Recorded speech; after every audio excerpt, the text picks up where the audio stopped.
We learn from the FT today, it's confirmed that the arrest of a suspected spy was known to Rishi Sunak, yet he still pushed on, attempting to reset the relationship and indeed sent the Foreign Secretary, James Cleverly, to Beijing.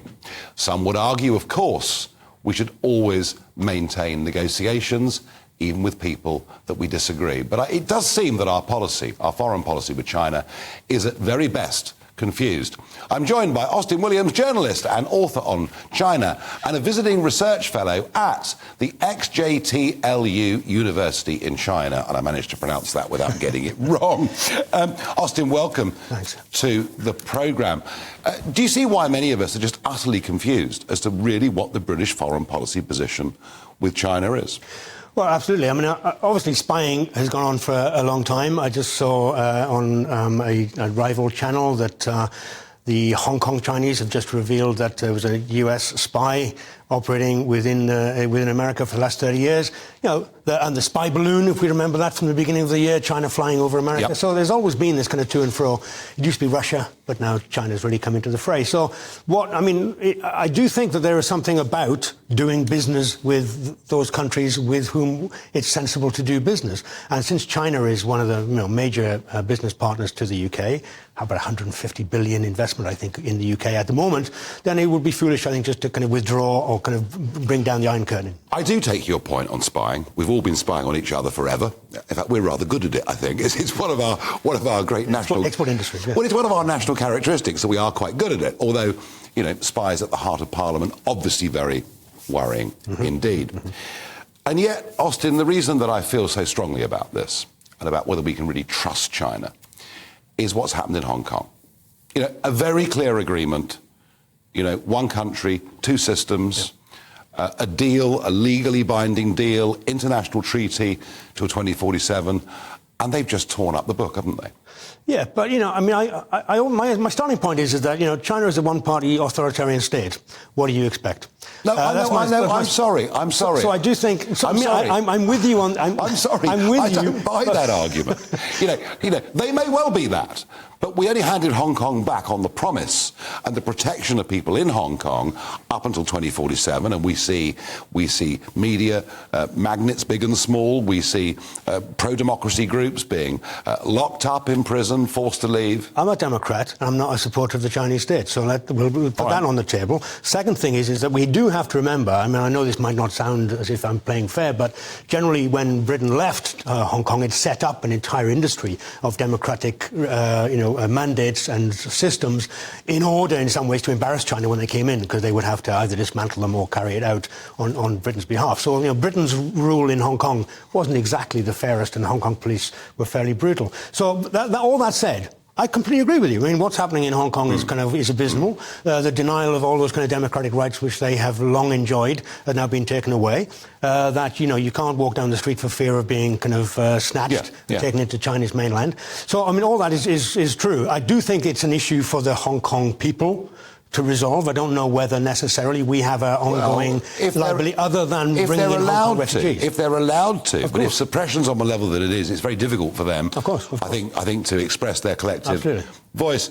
Extraordinary comments by Kemi Badenoch that we have to keep on doing lots of business with China to get to net zero, which I think means that we just export our manufacturing to China and the CO2 is produced there rather than here as they build 80 coal-fired power stations every year. Well, that's the nature... sorry to interrupt you there. I mean, I do think that's the nature of net zero in some respects, this whole carbon trading, carbon credit scheme, which is effectively that a number of industrialized nations in the West are then saying to the developing world, and China is now a self-declared developing country, obviously, but, you know, when you're looking at Africa or parts of India, they're saying, you know, you don't need to develop, so give us your carbon credits to keep our industries running, and you can remain underdeveloped. The whole thing's nuts. Thanks, yeah. We admitted China, you know, and the Americans made a decision on this, and we made a decision on this, and many other countries.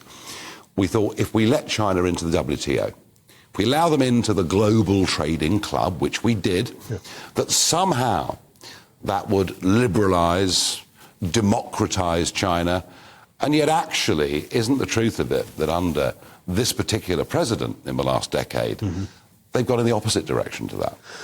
Well, they've gone in a fairly authoritarian manner, I agree with you, but so has the West. So you could argue that allowing them into WTO, they've actually managed to infiltrate on a much more subtle level the way that we are arguing. And we have an online safety bill, which is being pushed through Parliament, argued by the Lords as one of the most monitored societies in the world, and they were saying it in a positive way compared to China. The fact that we have, universities in this country which are blocking free speech, which are redacting literature. The Chinese government must be delighted to see this. No wonder they send 150,000 students over to us. So I do think that, we have to recognize that even though China is an authoritarian country, which is where I started this conversation, we're not far behind in actually learning some very bad lessons. There are many things wrong here, cancel culture, etc., but I wouldn't compare the two. Austin, when you, as a visiting research fellow, at this university in China. How free are you to speak when you go there? Very. Partly because I speak English, and therefore it's permissible. Because the Chinese state has got this kind of funny relationship with its own people, which is that obviously they don't want the natives to be revolting.